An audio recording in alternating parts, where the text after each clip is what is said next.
Polda Metro Jaya Kombes Pol Budi Hermanto, kemudian psikolog anak dan remaja Vera Ita Biliana, kemudian juga Hadi Wijojo maksud kami, Vera Ita Biliana Haji Wijojo, dan juga serta lead analis drone emprit yakni Pak Nova Mujahid.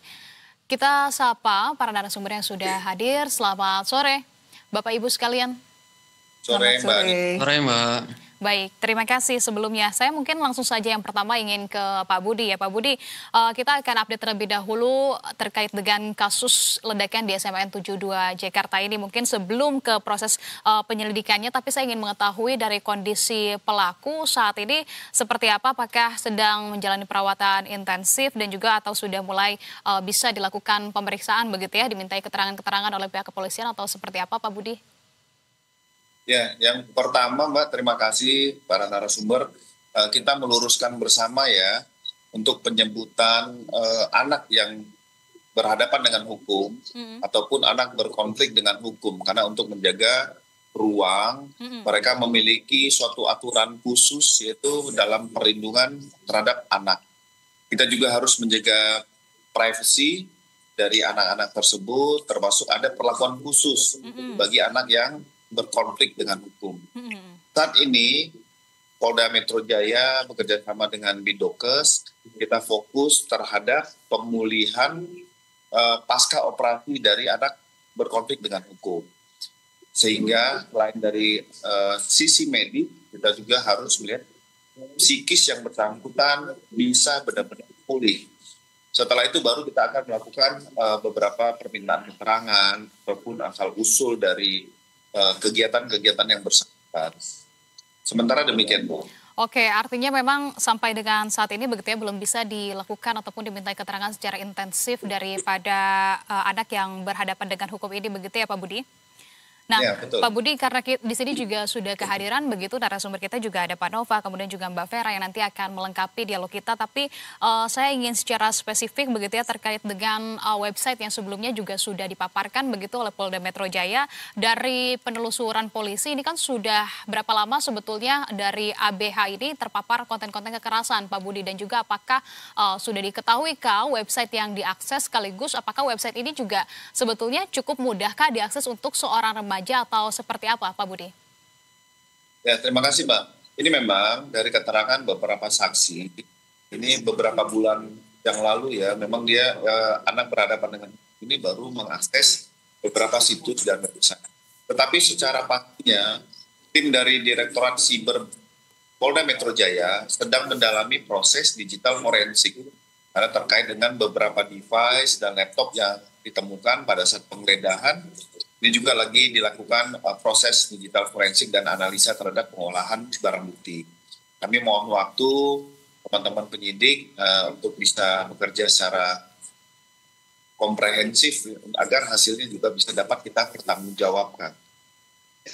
Tapi benarkah Pak Budi bahwa kemudian dari anak yang berhadapan dengan hukum ini betul mengakses website dengan kekerasan ekstrim tersebut ataupun dark website begitu ya, kemudian juga ikut bergabung dalam komunitas yang ada di media sosial begitu dengan komunitas dari pengagum kekerasan ekstrim. Betul begitu kah Pak Budi? Ya benar, pada saat rilis kemarin sudah disampaikan oleh Bapak Kapolda Metro Jaya tentang akses yang oleh anak berkonflik dengan hukum ini. Nah, termasuk juga disampaikan dari pihak Densus 88, kita menegaskan kembali bahwa ABH ini tidak terafiliasi dengan jaringan teror. Ini bukti dari pribadi yang bersangkutan. Nah, ini juga masih proses berjalan, proses ini tidak bisa instan. Kita harus melihat komponen jaringan mana, situs apa, dan ini Polda Metro Jaya, kita juga akan berkomunikasi nanti dengan pihak-pihak seperti Kondisi, para pakar. Yang paling utama adalah pihak kepolisian hadir bersama komponen HIMSI, bersama Badan Psikologi yang ada di Mabes Polri dan Polda Metro Jaya, melibatkan KPAI. Kita bagaimana memulihkan dulu kondisi medis maupun psikis dari para korban dan ABH. Ya. Oke, baik. Artinya memang ini yang kemudian perlu ditekankan begitu ya, bahwa dari ABH ini memang tidak terafiliasi dengan jaringan manapun. Kalau begitu saya ingin ke Mbak Vera. Mbak Vera, kalau kita lihat dari sosok pelaku ledakan SMAN 72 ini atau anak yang berkonflik dengan hukum begitu ya, diketahui memang disebut-sebut sebagai pribadi yang tertutup begitu dan kemudian juga memiliki ketertarikan dengan konten-konten kekerasan sebagaimana yang sudah tadi dikonfirmasi oleh Pak Budi. Bagaimana Anda menilainya? Apakah kepribadian yang tertutup ini memang ada kecenderungan terpaparkah dalam hal ini, dalam kaitannya adalah konten-konten kekerasan tersebut, Mbak Vera? Oke, kalau dibilang pribadinya tertutup ya memang itu yang terlihat ya. Tapi kan kalau kita bicara soal remaja sebenarnya kepribadian tuh masih dalam perkembangan gitu ya. Jadi belum mencapai tahap yang memang cukup konstan atau stabil kepribadiannya terbentuk seperti itu. Gitu. Nah, kalau saya melihatnya tertutup dalam hal ini adalah dia mungkin tertutup pada lingkungan-lingkungan tertentu yang dia pandang mungkin tidak bisa memahami dirinya gitu ya.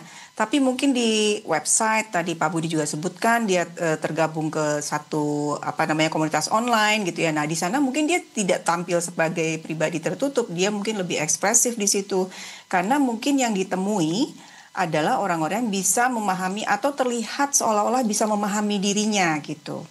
Jadi lebih nyambung gitu ya dibanding mungkin teman-teman sekolahnya nggak ada yang mau mengerti, memahami atau dianggap dia nggak nyambung akhirnya dia dikucilkan misalnya katakanlah seperti itu. Gitu. Jadi tertutup dalam hal ini adalah tertutup terhadap lingkungan tertentu. Di lingkungan yang lain yang merasa dia nyaman gitu ya. Nah, di garis bawah nyaman ini ya, nyaman ini harusnya dia dapatkan juga di rumah dan di sekolah sehingga dia bisa mengungkapkan apa yang dia rasakan, keresahannya apa, sehingga dia tidak merasa sendiri seperti yang kita dengar dari keterangan Pak Budi dan tim bahwa ada perasaan bahwa anak ini kesendirian gitu ya, kesepian, tidak ada yang bisa memahami, tidak ada yang bisa mengerti gitu. Oke, artinya dari hal tersebut, dari jawaban Anda ini bisa ditarik juga kesimpulan bahwa memang ini erat sekali kaitannya dengan pengaruh dari lingkungan sosial begitu ya. Apakah juga bisa kita melihat ini merupakan ada sebuah tanda-tanda aksi perundungankah untuk kemudian juga dari anak yang berhadapan dengan hukum ini juga merasa tidak memiliki tempat-tempat khusus begitu ya di lingkungan dia sendiri untuk kemudian bisa mengekspresikan dengan sedemikian rupa begitu mulai dari kesepian ataupun adanya tekanan-tekanan perubahan perilaku yang kemudian berujung pada tindakan yang sangat berbahaya. Artinya memang dari pengaruh lingkungan sosial tersebut ini juga sangat mempengaruhi sekali, begitu ya Mbak Vera? Iya, kalau yang sekarang kalau kita yang dapatkan keterangan dari Pak Budi dan tim yang baru terlihat jelas lingkungan luar yang mempengaruhi dia adalah paparan konten kekerasan tadi, gitu ya. Kalau untuk perundungannya saya kira kita mesti agak bersabar sedikit untuk menunggu konfirmasinya karena tadi Pak Budi bilang juga tunggu pulih dulu secara fisik dan psikisnya baru ditanya pelan-pelan sehingga lebih jelas nih duduk perkaranya seperti apa gitu ya. Tapi kalau indikasi apakah ini ada perundungan bisa jadi gitu ya. Namanya perundungan itu kan ada bentuknya macam-macam gitu ya. Ada fisik, ada verbal gitu ya. Ada secara cyber maksudnya lewat online di bullyingnya. Ada juga yang namanya mental bullying.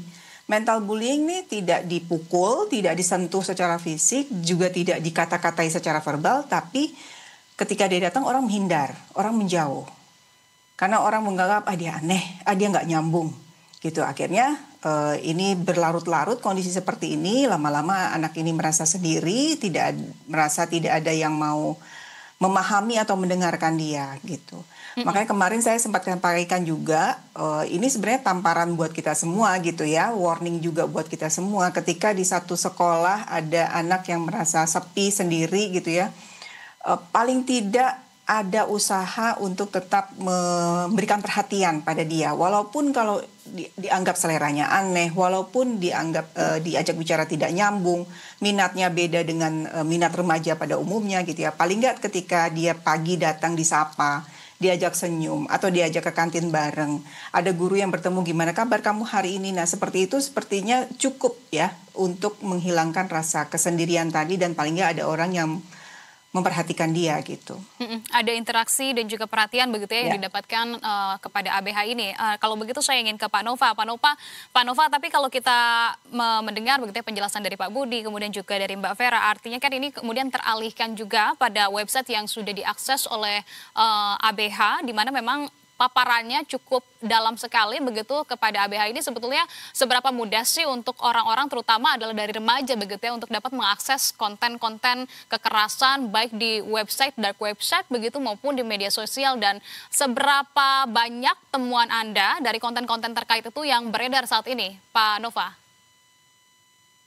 Ya Mbak, kalau seberapa mudah, sebenarnya mudah sekali ya. Tinggal install VPN, lalu gunakan browser tertentu, kita mencari, lalu kita akan digiring, didorong, diarahkan untuk mencari konten-konten di dark web. Tetapi sebenarnya konten dark web itu tidak semuanya negatif ya, beberapa juga positif kok. Ada yang, dan tidak semuanya berdampak, tidak semuanya ilegal. Banyak juga yang legal sebenarnya. Tetapi kalau kita lihat memang kecenderungannya orang menggunakan dark web itu untuk mengakses konten-konten yang ilegal dan yang negatif. Jadi mudah sekali Mbak, dan ini memang PR betul untuk pemerintah kita. Lalu kalau kita ingin lihat lagi apakah dampaknya untuk masyarakat Indonesia atau lebih khusus lagi kepada anak-anak, saya ilustrasikan begini Mbak. Kalau kita mencari di Google, misalkan begitu ya, mesin pencari Google, itu akan ada kata-kata tertentu yang ditapis oleh Google sendiri. Dia tidak akan menampilkan hasil-hasil yang mungkin sensitif. Tetapi di dark web itu tidak terjadi, sehingga kita akan mudah sekali untuk mendapatkan pencarian-pencarian yang memang sensitif sekali. Dan itu jika diakses oleh yang tadi disebutkan remaja belum selesai dia jati dirinya, ya saya kira itu akan berdampak sangat besar. Jangankan itu Mbak, jangankan remaja. Saya sendiri kalau melihat di situ dijelaskan cara merakit, cara mendapatkan yang ilegal gitu, itu wah ini menarik juga kayak gitu. Dan ini kalau dicoba ya saya kira itu berbahaya sekali.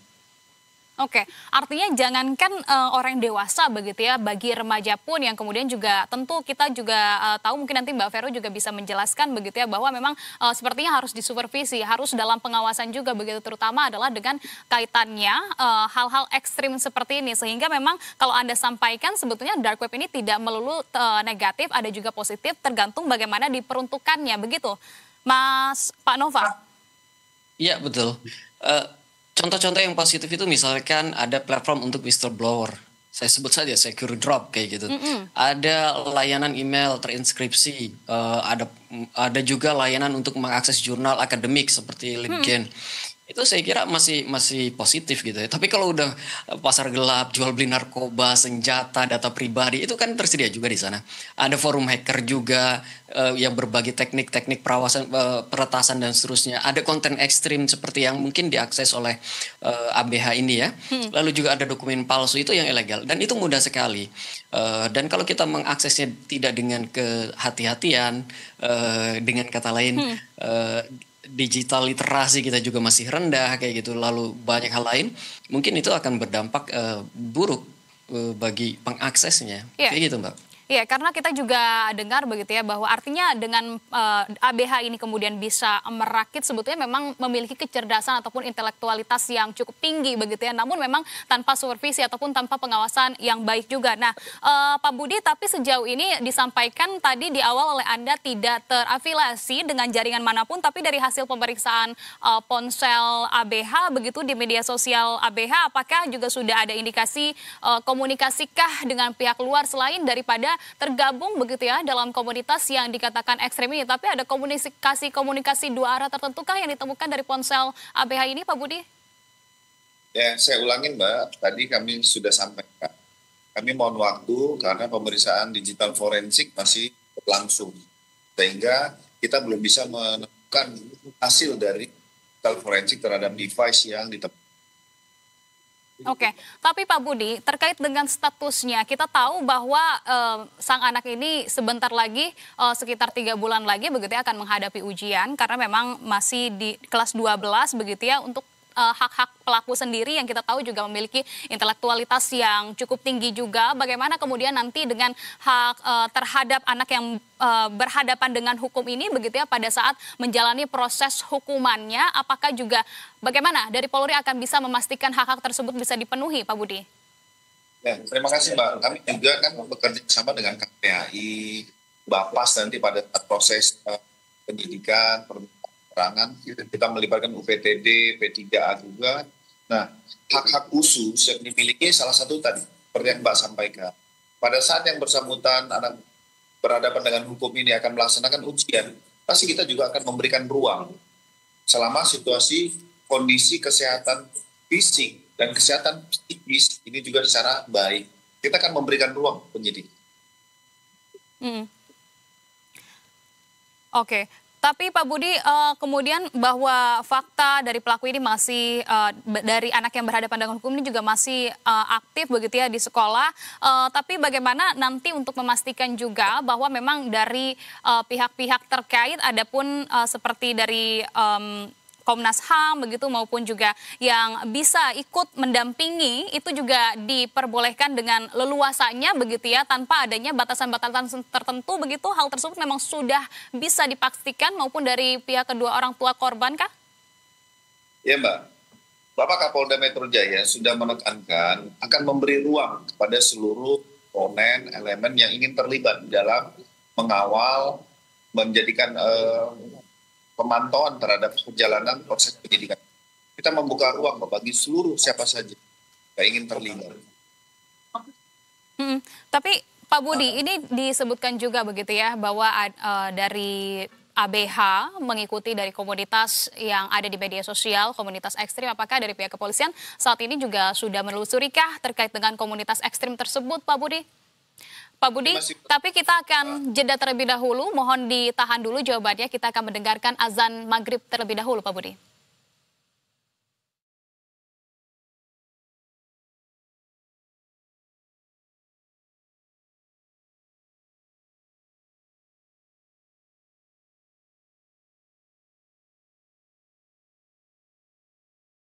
Allahu Akbar, Allahu Akbar. Allahu Akbar, Allahu Akbar. Asyhadu an la ilaha illallah.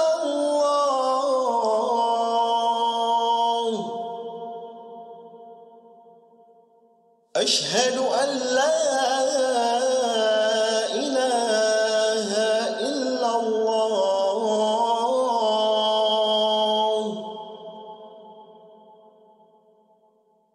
أشهد أن محمدا رسول الله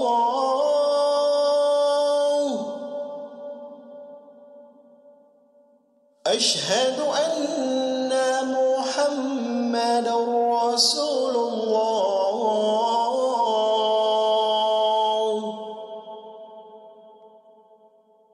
حي على الصلاة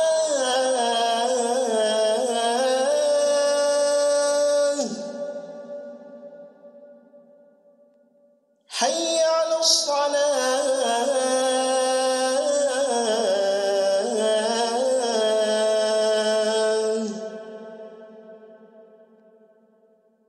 حي على الفلاح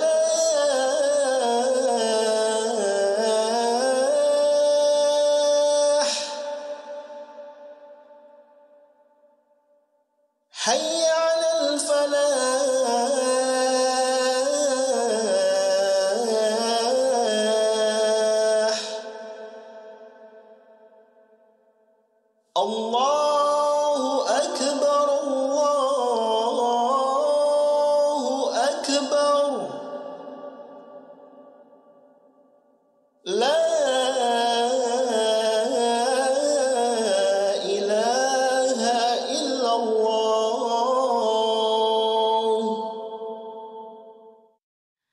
Baik, terima kasih pemirsa Anda masih bersama kami dan selamat menunaikan ibadah sholat maghrib bagi yang menunaikan dan di wilayah DKI Jakarta dan sekitarnya. Kita akan lanjutkan perbincangan bersama dengan Pak Budi, Mbak Vera dan juga Pak Nova.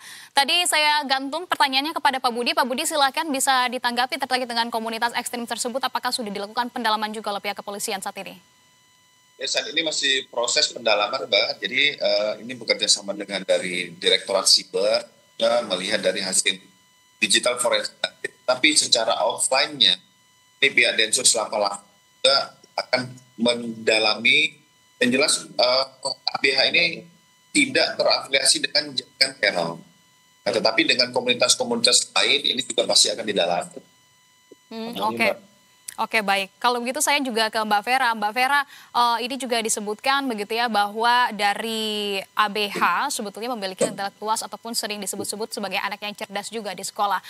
Lantas kalau kita lihat potensinya, bagaimana kemudian dia juga menggunakan dark website untuk kemudian merakit bom, bukan sebuah tindakan yang memang kita anggap wajar begitu ya, karena memang tidak aman. Namun kalau dilihat dari potensi yang dimiliki oleh seorang anak begitu ya, ketika memang ini bisa disupervisi ataupun bisa dalam pengawasan yang baik, bukankah seharusnya secara psikologi ini bisa sangat aman dan kemudian dia bisa bertumbuh jadi lebih baik? Menurut Mbak Vera seperti apa sebetulnya seharusnya begitu ya menyikapi dari anak yang memiliki intelektualitas yang tinggi seperti ini, Mbak Vera? Gini Mbak Nisa, tidak semua anak yang cerdas, tidak semua anak yang intelektualnya tinggi punya kecenderungan untuk melakukan tindakan ekstrim atau punya kecenderungan untuk belajar bikin bom gitu ya. Iya. Nah ini kan tentu didasari ada faktor internal dan eksternalnya gitu. Kalau dilihat dari sini kan ada sesuatu yang kosong di dalam diri anak ini gitu ya. Ada kebutuhan emosi yang tidak terpenuhi. Sehingga dia mencari di luar sana celah-celah atau sumber-sumber yang bisa mengisi kosongan itu.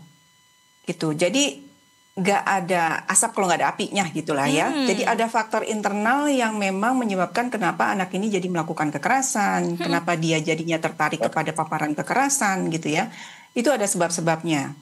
Itu. Nah kalau untuk anak, bagaimana tadi pertanyaannya adalah bagaimana menyikapi anak dengan kecerdasan intelektual tinggi gitu ya. Memang kalau pengalaman saya berpraktek, seringkali anak yang kecerdasan di atas rata-rata itu memiliki minat yang beda sama teman-teman yang lain, teman sebayanya gitu ya, sehingga terlihat berbeda dari teman-temannya. Mungkin katakanlah saya pernah punya satu klien remaja yang dia sangat suka sekali musik klasik. Sementara teman-temannya sukanya K-pop, rock dan sebagainya. Dan ketika dia mau bicara tentang klasik nggak ada yang nyambung gitu. Nah, tapi ini butuh support berarti kan anak ini ya, butuh support dari orang-orang dewasa terutama di sekelilingnya. Bagaimana orang tua mensupport itu, mengkuatkan dia bahwa dia bisa kok tetap berinteraksi dengan teman-temannya, cari hal lain yang memang bisa diobrolin bareng katakanlah misalnya gitu. Guru pun di sekolah sebagai perpanjangan orang tua juga melakukan hal yang sama. Bantu anak ini untuk tetap bisa berinteraksi, tidak dikucilkan gitu ya dengan teman-temannya. Dan tentu diberikan enrichment ya, biasanya untuk anak yang intelektual tinggi, sekolah juga memberikan enrichment, pengayaan untuk materi-materi belajarnya sehingga anak ini merasa terus tertantang dengan pelajaran di sekolah gitu ya. Jadi supaya dia tidak mudah bosan dengan materi ajar sehingga dia mencari hal-hal lain di luar yang lebih menantang, salah satunya cari di dark web gitu.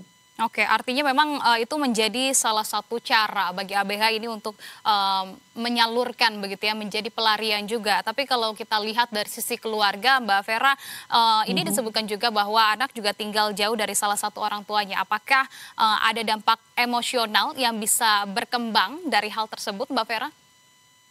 Bisa saja gitu ya, bisa saja ketika kebutuhan emosi tidak dipenuhi dalam lingkup keluarga gitu, kebutuhan emosi itu apa saja sih cakupannya? Satu, kedekatan fisik gitu ya. Anak usia remaja tuh masih perlu dibelai, dipeluk gitu ya. Ada kehangatan kontak fisik dengan orang tuanya gitu ya. Terus yang terutama kebutuhannya apa sih gitu ya? Teman bicara yang mau mendengarkan keluh kesahnya, pemikirannya, betapapun seaneh apapun pemikirannya gitu, ada orang yang mau mendengarkan tanpa menilai dan tanpa langsung menasehati. Nah itu yang dibutuhkan. Nah mungkin saja ini tidak didapatkan, kita menunggu hasil dari Pak Budi dan tim gitu juga ya. Tapi kita juga lihat tidak semua anak yang misalnya orang tuanya tidak lengkap atau tidak orang tuanya berjauhan itu menjadi pelaku tindak kriminal atau tindak kekerasan gitu ya. Bahkan ada penelitian yang bahwa anak dalam lingkungan yang buruk pun bisa tumbuh besar baik-baik saja asalkan ada satu figur yang memang kompeten yang selalu ada di sampingnya dia gitu. Nah, Oke, ini kita baik. mesti lihat dulu nih hasil penyidikannya seperti apa latar belakangnya. Jadi kita harus bersabar dulu nih Mbak Anissa, nunggu Pak Budi dan tim bekerja gitu ya. Iya, betul. Sebagaimana yang tadi juga disampaikan oleh Pak Budi, begitu ya, masih dilakukan penyidikan lebih dalam. Nah, tapi Ya. Pak Nova, ini kalau kita menyambut jawaban dari Mbak Vera begitu ya, untuk kemudian artinya ada pelarian dari rasa sakit emosional yang diderita oleh ABH begitu, kemudian yang tidak tersalurkan ke dark web tersebut, kemudian juga tidak ada api kalau tidak ada asap kalau tidak ada api begitu ya. Nah, tapi kalau dilihat kan artinya ada kontribusi juga begitu ya dari konten-konten ekstrim yang ada di media sosial maupun dari dark web tersebut. Tapi sebetulnya kalau dari media sosial tersebut ataupun platform-platform tersebut, kita tahu bahwa konten-konten kekerasan tersebut kan harus ada batasannya juga ya. Apakah kemudian tidak bisa dilakukan pemblokiran langsungkah bagi pemilik media sosial tersebut atau platform tersebut maksud kami, atau memang harus menunggu ada report terlebih dahulu atau seperti apa sih Pak Nova? Ya, setiap platform sebenarnya memiliki mekanisme untuk membatasi konten-konten yang dinilai sensitif. Akan tetapi setiap platform itu punya batasan-batasan yang sangat yang berbeda-beda.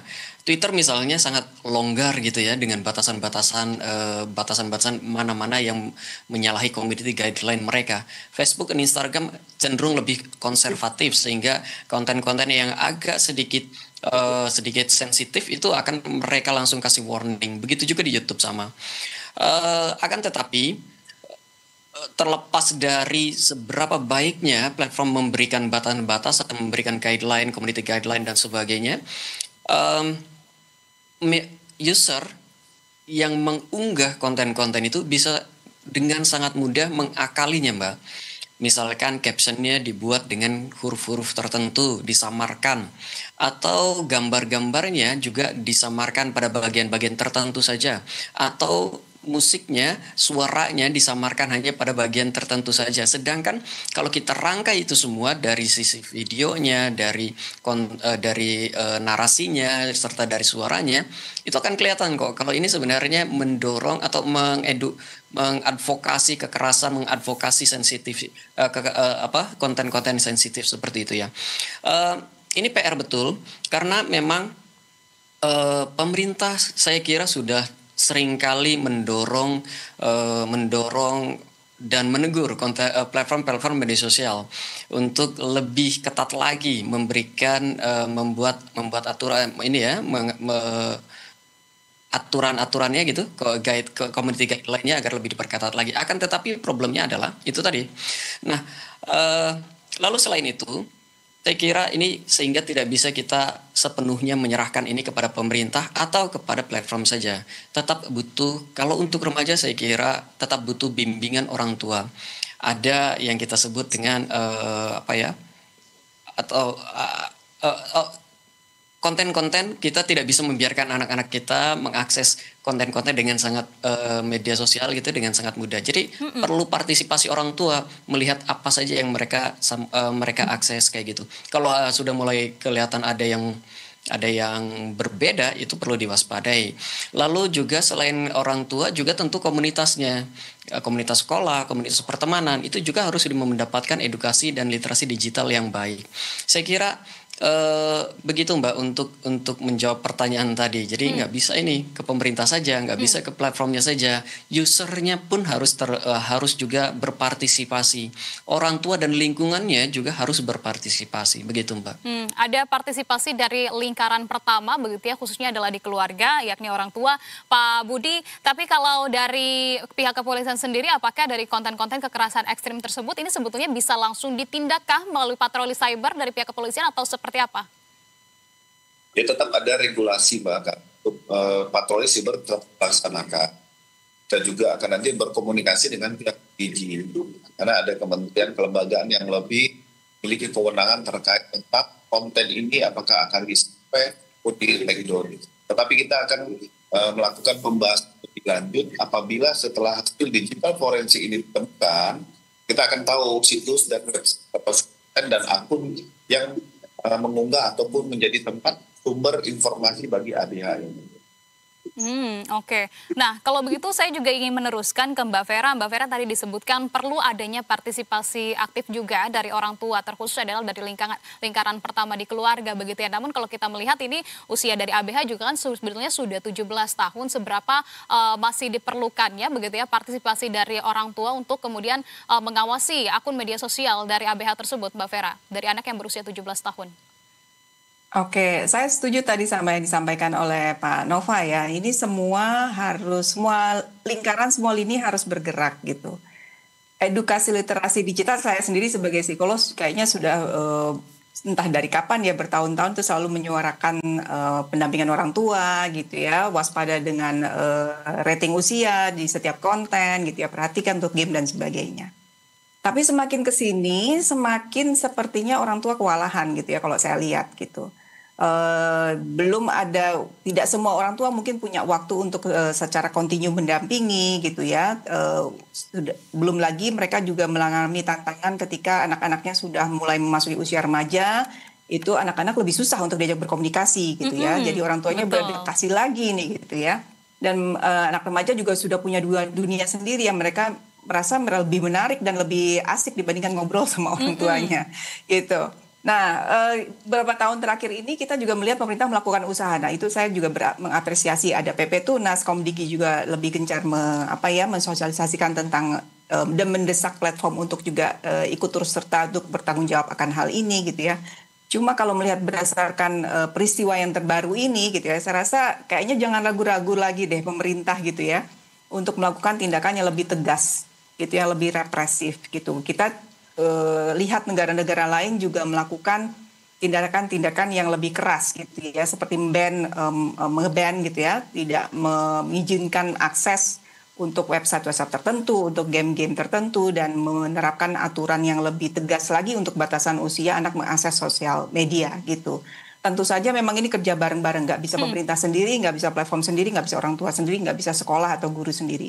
Jadi harus bareng bergerak ke arah yang sama gitu, demi anak-anak. Oke, baik. Perlu adanya kerjasama dari seluruh pihak, begitu kita juga tentu harus menunggu juga hasil penyidikan yang lebih dalam dari pihak kepolisian, begitu ya, agar kita bisa kemudian menyimpulkan secara komprehensif dari kejadian yang ada ini untuk bisa juga menghindari kejadian yang sama di waktu selanjutnya. Terima kasih kalau begitu atas pandangannya dan juga update-nya Kabid Humas Polda Metro Jaya, Kombes Pol Budi Hermanto, psikolog anak dan juga remaja Vera Itabiliana, dan serta lead analis drone Emprit Nova Mujahid. Salam sehat selalu, selamat malam. Malam.